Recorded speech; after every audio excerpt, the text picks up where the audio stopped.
క్రైస్తవ స్త్రీలు ముసుగు ఎందుకు వేసుకోవాలి? ఇప్పుడు నేను వేసుకున్నా, ఎందుకు వేసుకోవాలి అనేది ప్రశ్న, క్వశ్చన్. దానికి జవాబు మరి అనుభవజ్ఞులైన వారు ఉన్నారు జూమ్ లో, వారికి తెలిసింటే చెప్పొచ్చు. ఇది మొదటి ప్రశ్న.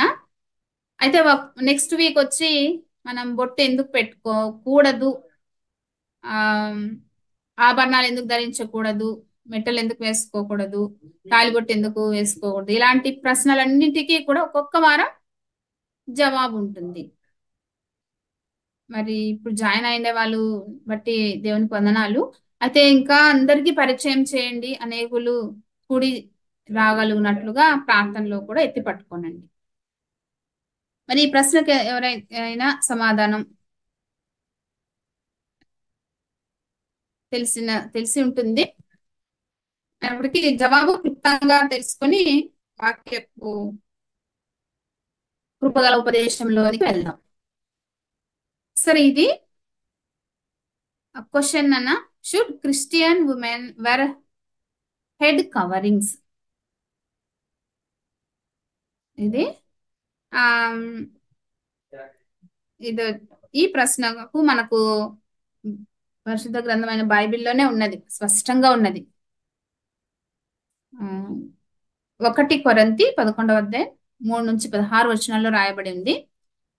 ఈ రోజు ఆలస్యంగా కొంచెం కూడుకోవడం వల్ల నేను అన్ని చూపించలేకపోతున్నాను. క్లుప్తంగా ముగిస్తాను. ఇది అసలు ఎందుకు మనం ముసుగు వేసుకోవాలి అని అంటే, మరి మీకు తీరిక ఉన్నప్పుడు కొరింథీయులకు రాసిన మొదటి పత్రిక 11వ అధ్యాయం 3-16 వచనాలు అందరూ కూడా చదివి ధ్యానించాలని మనవి చేస్తూ ఉన్నా. ఈ ప్రశ్న మనసులో ఉండే వాళ్ళు తప్పకుండా ధ్యానిస్తారని ఆశిస్తా ఉన్నాను. ఎందుకు మనం ముసుగు వేసుకోవాలంటే, మొట్టమొదటిగా దేవుని ఘనపరచడం కోసం వేసుకోవాలి. అది వేసుకొనుట వలన అది విధేయతకు గుర్తు. సరే, అయితే కొన్ని వచనాలు ఉన్నాయి. గలతీయులకు రాసిన పత్రిక 3:28లో ప్రభువులో మనందరము సమానమే, అది స్త్రీ అని లేదు, పురుషుడని లేదు అనేది ఉన్నది అక్కడ. అయితే ప్రభు దృష్టిలో అందరూ సమానమే. అయితే మరి మొట్టమొదటిగా కలుగజేసిన ఆదాములో నుండి తీయబడిన శ్రీనారి హవ్వ ఇలాగా ఉంటా ఉన్నది. అయితే మనం వివేకముతోటి ముందుకు వెళ్ళాలని దేవుడు ఇష్టపడుతూ ఉన్నాడు. బాగా ధ్యానిస్తే చాలా మంది ఈ ముసుగు విషయంలో ఇప్పుడుండ కాలంలో తప్పుదోవ పడతా ఉన్నారనమాట. వేసుకోకపోయినా పర్వాలేదు అన్నంతగా ఉంటున్నారు. కొంతమంది కొద్దిగా చిన్నగా వేసుకునేది అట్లా అవుతుంది. అయితే వివేకంతో ముందుకు వెళ్ళాలని ప్రభు మాటల ద్వారా మనం తెలుసుకోవచ్చు.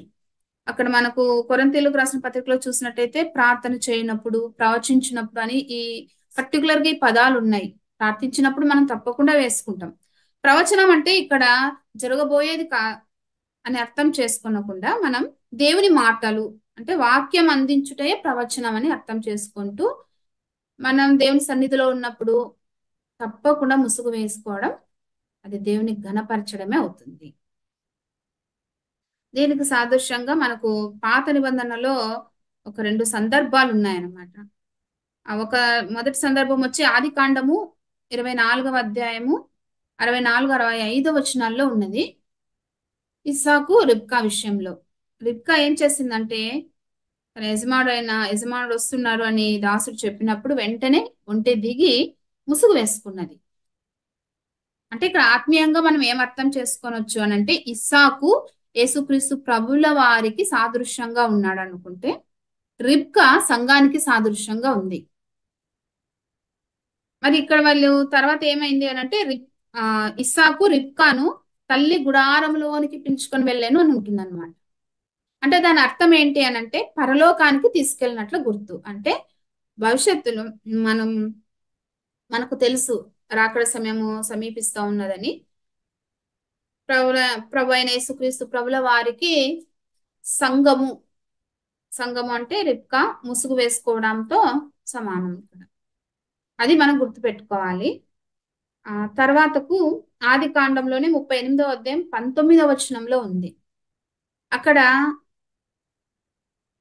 వైధవ్య వస్త్రాలను తీసేసిన తామారు గురించి ఉన్నదన్నమాట. రెండు సందర్భాలు ఆదికాండంలోనే ఉన్నాయి. అయితే ఆ, ఈ సందర్భం ఏంటి అని అంటే అక్కడ ఆమె వైధవ్య వస్త్రములు అనేది ఒకటి ఉంటుంది అనమాట. వైధవ్యం అంటే తెలుసు, భర్త చనిపోయిన తర్వాత వేసుకునేవి. అంతవరకు ఆమె ముసుగు వేసుకొని తన మామ దగ్గరకు వచ్చినట్టుగా మనం చూస్తాం. అయితే అది అయిపోయిన తర్వాత ఆమె ముసుగు తీసివేసి వైధవ్య వస్త్రములను అని ఉంది. వైధవ్య వస్త్రములు ఎప్పుడు అంటే భర్త చనిపోయినప్పుడు అని చెప్పాను. అంటే దీని అర్థం ఆత్మీయంగా మనం తీసుకున్నట్లయితే క్రీస్తే మన భర్త, మనం సృష్టించిన వాడు మనకు భర్త అయి ఉన్నాడు అనే యెషయా గ్రంథంలో ఉన్నట్టుగా క్రీస్తు మన భర్త అయినప్పుడు ఆయన మనం ఏం చేస్తామంటే ముసుగు వేయకుండా ఉండడం వల్ల క్రీస్తు ప్రభులో నుంచి మనం చనిపోయినట్టుగా అవుతాం. అంటే ఆయన చంపిన వారముగా ఎంచబడతాం. అందుకనే ఇంకా ఉన్నాయి అక్కడ మనకు కొరింథీ పత్రికలో. ఇది రెండవది. ఇంకొక విషయం వచ్చి దేవదూతలకు సూచనగా అని ఉంది అనమాట అక్కడ. అంటే దేవదూతలు కూడా మనల్ని తొంగి చూస్తా ఉంటారని యెషయా గ్రంథం 6వ అధ్యాయం 2వ వచనంలో చూస్తే అక్కడ మనకు కనిపిస్తుంది దూతల సహితం అని. యూద పత్రికలో కూడా ఉంది. అంటే ఇవన్నిటిని మనం దృష్టిలో పెట్టుకొని ముసుగు వేయడం మనకు ఇప్పుడు అవసరము ఉన్నది. దాన్ని తప్పకుండా మనం వేయాల్సిందే. సహోదరులుగా స్త్రీలుగా ముసుగుని వేయాలి. అది ముసుగు సంబంధించిన ఒక చరిత్ర కూడా ఉంది. యూదులైతే అప్పటి కాలంలో ఇలా పూర్తి గిట్ట వేసేసి పన దగ్గర నుంచి వేసి వెంట్రుకలు ఏమి కనపడుకోకుండా చుట్టుకునే వాళ్ళు అన్నమాట అప్పట్లో. అంటే అది ఏమి అని అంటే ఘనపరచడం. ఇప్పుడు మనము ఇంట్లో ఉన్నప్పుడు చిన్నపిల్లలు అయితే తండ్రి ఆధీనంలో ఉంటారు, వివాహమైన తర్వాత భర్త ఆధీనంలో ఉంటారు అని తెలియజేయడం కోసమే భౌతికంగా అయితే ఇలాగ ముసుగు వేసుకోవడం జరుగుతుంది. ఆత్మీయ అర్థం అయితే మన ప్రభువుతో మనం ఒక వధువుగా సంఘ వధువుగా మనము ప్రభు మనల్ని పిలుచుకొని వెళ్తాడు కాబట్టి అందుకు విధేయతగా దేవుని ఘనపరచడం నిమిత్తమే కూడా వేసుకోవాలి. ఇది ఆ ముసుగు యొక్క అర్థము. కాబట్టి మనం తప్పకుండా ప్రార్థించినప్పుడు కానీ ప్రభు సన్నిధిలో ఉన్నప్పుడు కానీ ముసుగు వేసుకోవడం అలవాటు చేసుకుందాం. అది మంచిది, దేవునికి మహిమ. చాలా మంది యూట్యూబ్ లో చూస్తూ ఉంటారు ఆయా సందర్భాల్లో చున్నీలు అయితే కొన్ని సందర్భాల్లో అవి జారిపోవడం వల్ల అట్లా ధరించవచ్చు, కానీ తప్పకుండా అయితే ముసుగు మనం ధరించాలి. ఇది ఒకటి జ్ఞాపకం పెట్టుకోవాల్సిందిగా మనం చేస్తున్నాం.